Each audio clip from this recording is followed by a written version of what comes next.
I would arrange a suitable date and time where both parties could meet with me separately first in pre-mediation, and I would take the opportunity of explaining what the mediation process is all about.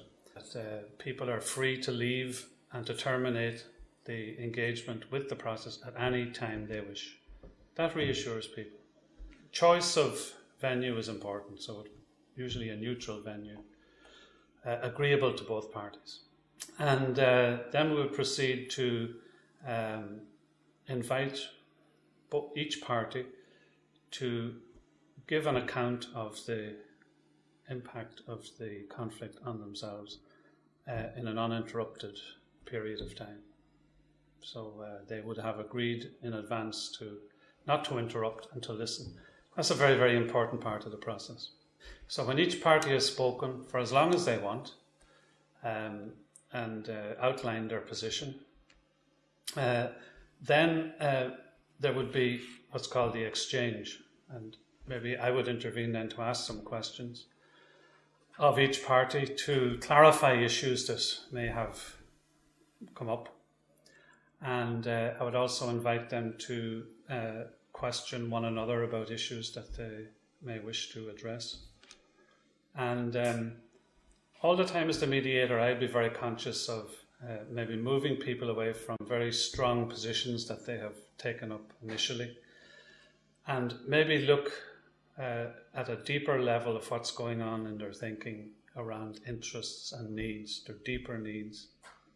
And it's usually when we start delving down into those kind of matters that people begin to see common ground emerging and move away from the very rigid positions that they have come into the mediation with.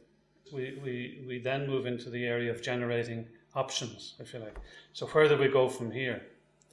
And we would have kind of maybe a brainstorm session then where I would invite both parties to come up with maybe solutions, tentative though they may be, and we would look at them all. And then maybe I'd invite them to put them into an agenda where we could then work through them and see what is possible, what isn't, and what is not so possible, if you like. We would test the suggestions and see, do they stand up, are they realistic and are they practical? And gradually working through the issues like that, you would then end up with maybe a little plan of action going forward, which could be written down and signed off on by both parties. And so the session then would be concluded by, as mediator, I would first of all congratulate both of them for entering into the process and for arriving at a resolution, and check with them that everything is in order, get them to sign the agreement, and then maybe make an arrangement for a call back maybe in a month or 2 months or whatever to see is the process working okay with them.